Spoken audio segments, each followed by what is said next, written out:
My wife Ginny, name changed, 25 female, and I, 25 male, have been together for over 10 years. We met when she moved here with her family and we went to the same high school.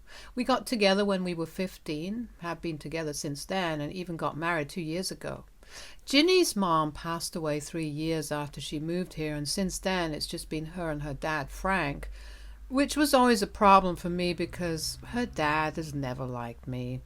He thinks I'm a spoiled brat only because my dad's a successful businessman and I grew up wealthy, but anyone who knows me well would know that I'm nothing like that.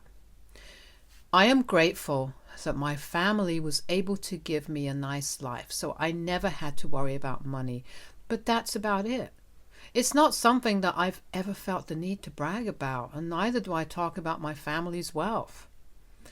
I myself am a vet now and earn well enough to be able to provide for myself and my wife so that we can afford the kind of life that we want to lead. Ginny wasn't as well off, and Frank didn't like the fact that she was with me simply because he thought I was not good enough and I hadn't worked a day in my life. But Ginny and I didn't care about any of that, and after she graduated, she made it very clear to her dad that she'd be marrying me and there was nothing he could do to change that. He'd been nagging her to find someone else, but she'd put her foot down. Frank wasn't happy about it, but they were all they had, so out of fear of losing her daughter, he agreed to accept me, and so we got married within a few years. I'd thought that after we got married, Frank would warm up to me, or at least try to be nice for Ginny's sake, but things got worse, and every time we'd go to visit him, he'd make it a point to taunt me, mock me, and humiliate me. Ginny tried to stop him, but he'd tell her that he'd already let her marry me, and that was the most he could do for us. I tried to brush it off the first few times for Ginny's sake, but even I have my limits, and after a month or so, I lost my temper and we got into a really bad verbal spat, and that was when I decided to go no contact with that man. I tried my very best to be nice to him and win him over, but after this many years, if he was not ready to accept me, then maybe he never would either. So that was the last time I spoke to him willingly, but I didn't stop Ginny from visiting him from time to time, since she really did love her dad, and she didn't have any other family here to speak of, so I couldn't deprive her of that. She tried to get us to talk several times after that, but I wasn't willing to interact with him at all, so she gave up after a while. Frank and I haven't spoken in almost 2 years, and I was fine with this arrangement. Around 2 weeks ago, Ginny and I found out that she was pregnant and were obviously ecstatic. We didn't plan on having a baby this early, but the timing just feels right, and we're trying to go with the flow here. I wanted to tell my parents that very moment, but Ginny wanted to make it special, so we decided to invite them over for lunch yesterday, Sunday, since none of us had work, and break the news to them. I agreed to that, and for a week I waited for this special day, but it was all ruined when Frank showed up. After Frank and I went no contact, my wife and I had an unspoken agreement that she could meet him whenever she wanted to, but he wasn't allowed to visit us, not after the way he'd treated me. She'd respected that so far, but she finally gave in this time and invited her father over for lunch. My parents arrived right on time, but even after they'd come, my wife told me to wait for some more time before she actually served lunch, and I was confused since we hadn't discussed inviting any friends or other people, but she kept glancing at the door and was being very squirrely the whole time. Then finally, around half an hour later, Frank finally showed up, and it goes without saying that I was not prepared for that. I was stunned when my wife opened the door and I saw him entering, and my own parents looked equally surprised. He didn't look too happy about the situation either, but he did greet us all and even grunted a hello to me, which I thought was uncharacteristically polite of him. Once they were all sat in the living room and Ginny was setting up the table for lunch, I pulled her aside and asked her why she'd invited her dad without consulting with me first, and she told me that had she asked me, I would have said no instantly, so she had to do it behind my back. Obviously, I would have said no, and I believe anyone in my place would have also said no as well, but it still didn't justify the fact that she went behind my back and did something so sneaky. Ginny and I don't lie to each other. We don't keep secrets from each other, so this was a huge blow to me. She explained to me that she really wanted her only living parents to be part of this, and now that she was going to become a mother herself, she wanted her child to have a happy family. She told her father that she wanted him to apologize to me, and he'd agreed to come by today and make amends, so she wanted me to make an effort to fix our relationship as well.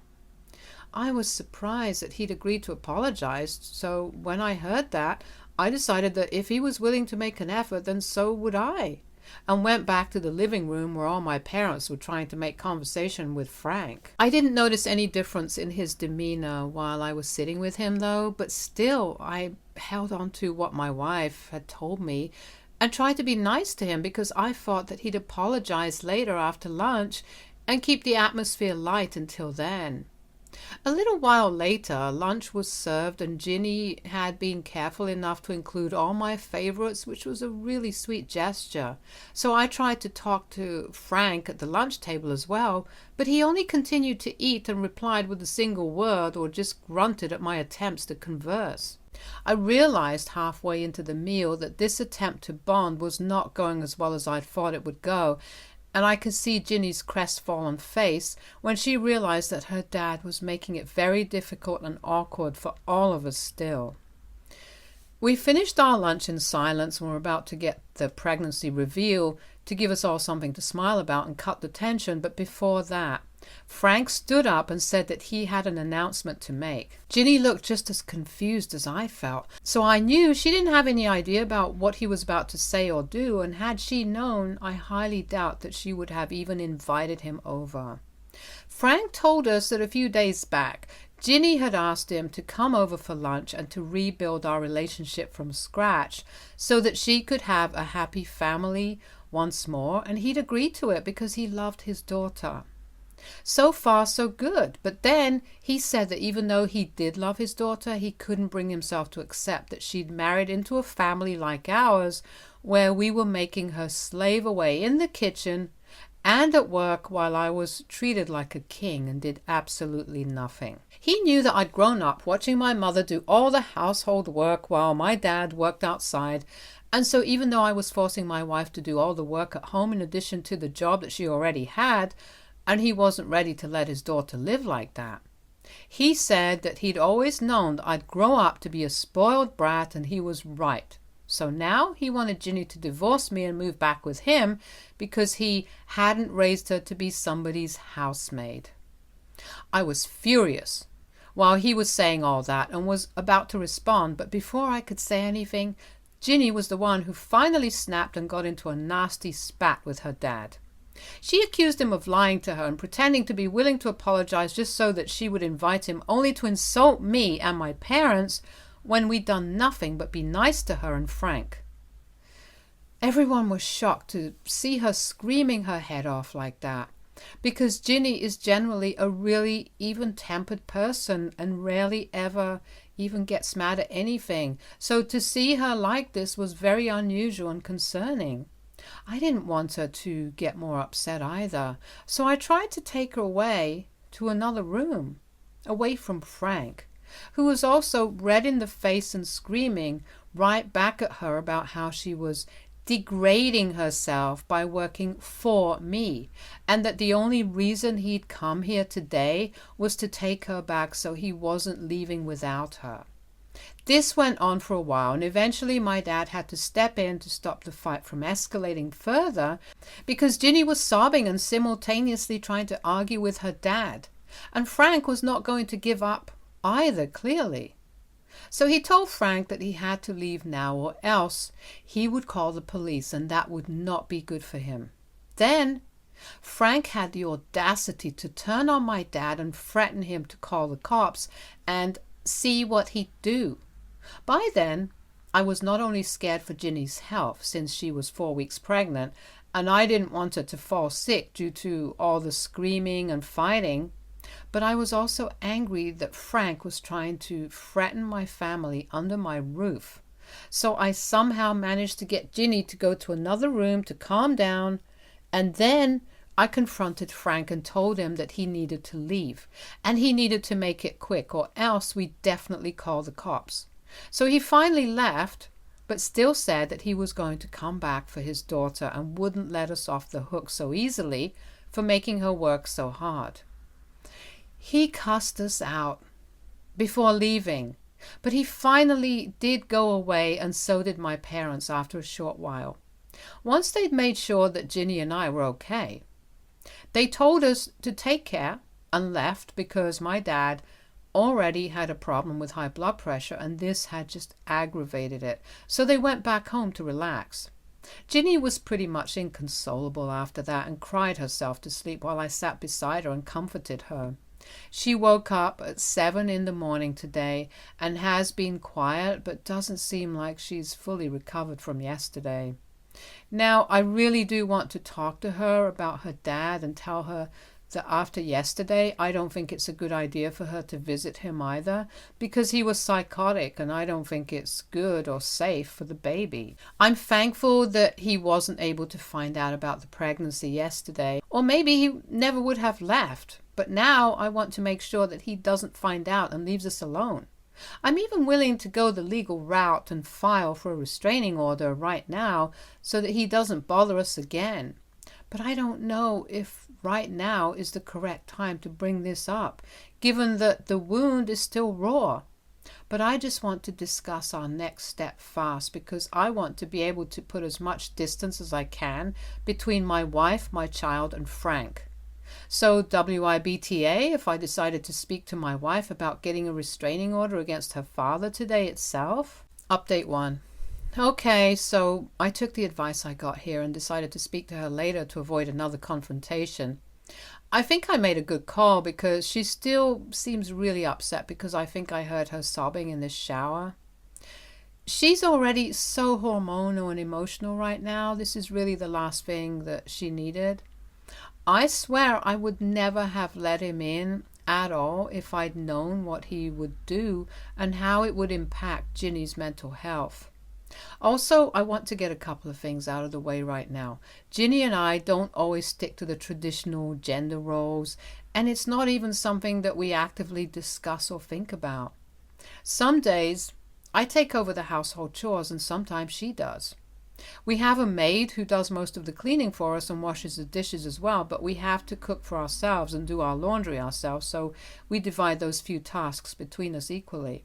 Sometimes, if I'm too tired, then she takes over and I do the same if she's exhausted because we're both working individuals. I'm a vet and she's an HR manager, so both of us have busy schedules, but we still manage to take out time for the mundane things and sometimes even do it together. Yesterday it was Ginny who wanted to take over the cooking and I did help her too, but I guess Frank is too blinded by his hate for me to consider that possibility. As for what he said about my parents, he's not wrong. My mom was a stay-at-home mom and my dad was a businessman who was out for work all day, but I don't think it was a bad thing.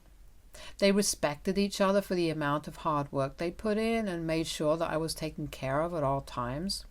My mother quit her job to take care of me because she wanted to, not because my dad made her, and I don't think people like Frank are ever going to realize that. My mom was a high school math teacher, so she was ready to give that up to spend more time with me, and I think that's absolutely fine because it was her choice. So if anyone believes that I'm treating my wife like a maid, then they're sorely mistaken and know nothing about me. In fact, we treat our maid nicely as well because we believe that everyone is deserving of respect, and I don't think Frank gets that at all. I would hate for my baby to have such a negative influence around us, so I'm hoping that we're able to keep him away, and I'm going to bring the restraining order up with my wife in a few days. Update 2. So it's been almost 3 days since the disastrous lunch, and today my wife and I finally addressed the issue. She'd skipped work for the last 2 days and was staying at home because she felt too upset to focus on anything at all, and I thought that was a good call. Given how she'd said barely anything to me or in general, today she finally went to work but came back early, and since she seemed a little better today, I decided to talk about her dad. I've been walking on eggshells around her and didn't know how to talk to her about this, so I just blurted it out without thinking twice. I told her that we needed to do something about him, and the best way forward would be a restraining order. We were lucky that he hadn't tried to contact us yet, but eventually we'd have to announce our pregnancy, and if he found out about that, then he was bound to show up. I thought she was going to be against the idea, but she agreed with me and told me that even she'd been considering the same, especially after how her dad had behaved with her. She told me that she'd been really disheartened by his behavior, and even more so by the fact that he'd actually threatened us. She also apologized to me for inviting him without asking me first, because that's what led to this in the first place. We're thinking about talking to a friend of ours who happens to be a lawyer, and I think we're going to file for a restraining order in a few days. If he gets in touch with us within this week, then that's just all the more reason for us to go ahead with it. Even though I'm hoping that he leaves us alone at this point. Update 3. We spoke to a lawyer today, and it was just in the nick of time as well, because this morning my wife received a long email from her dad about how he was really disappointed in the choices she was making, and even pulled the mom card by saying that her mother would be really sad to know that their daughter was not even trying to live the standards that she'd set. I think this is some ridiculous bullcrap at this point, because he constantly makes it sound like I'm mistreating Ginny as if we're living in the 50s. He doesn't even know anything about me, and neither has he bothered to ever find out anything about the way my wife and I live. Even Ginny has told me that she's explained several times to him that both of us divide the household tasks equally, and we're not as regressive as he believes we are. But there's just no changing his mind. I was very annoyed today already, so I told Ginny quite bluntly that I didn't think it was a good idea for us to delay the legal process, and she looked upset, but she agreed, so we're probably going to file the petition tomorrow. She'd thought that we'd sit on it for a few days and wait to see if her dad does anything else, but I'm not willing to sit around and find out what he does. He's getting on my very last nerve now, and I can't let this go on, and I'm actually regretting ever letting him back into my life. I was a fool to believe that he was even capable of changing, because if someone's not able to see who I am in 10 whole years, then they'll never be able to see the reality. I highly doubt he even wants to know me. He just wants to stick to his beliefs and doesn't even want to consider the possibility that I might be a half-decent guy, and in doing so, he doesn't even realize that he's contradicting his own so-called morals. If he doesn't think his adult daughter is capable of making wise decisions, then he's actually undermining her as well, so I don't see how I'm the bad guy here. He thinks he's progressive and forward-thinking, but I'm sorry, just believing that women should be able to work doesn't make him inherently better than me. He should know where to draw the line and realize that his daughter is a grown-up now and can choose what she wants to do for herself. She doesn't need him to come rescue her from her dominating husband at the very least. And what he said about Ginny's mom being disappointed was just disgusting, because he knows that that's her soft spot, and yet he's targeting that just to get what he wants. I don't know why he hates me so much, but I've spent a really long time wondering, and now I'm sick of thinking about it. I just want him out of my life. Update 4. So, big day today. We finally filed a restraining order, and we'll have to be present in court in the next few days. He'll be served within 3 days, but my wife has already texted him and informed him that she wants him to stay away and leave us alone for good. She sent him a message saying that while she appreciated all that he had done for her, it was now impossible for her to look past his recent behavior towards me, and his threats against me and my family were not something she or I could take lightly, so she decided to sever any and all ties with him once and for all. It was hard for her, but she did it nevertheless, and I couldn't be more proud of her, honestly. He hasn't replied to that, and I don't think he will. I feel sorry for him now, honestly. He has nobody else here but Ginny, and now he's lost even her, just because he was too set in his ways. He hated me more than he loved his daughter, and I really don't think there's anything sadder than that. We're also thinking about moving into a bigger house for the baby, and since my wife got a raise at work, this seems like a good time to make the move since she's still in her first trimester. So hopefully that'll happen soon.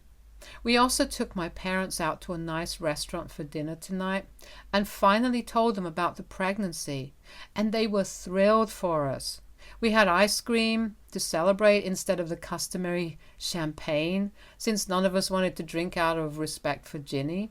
So I'd say it was a good day, and I hope things only get better here. Thanks to everyone here for your help, and keep us in your prayers.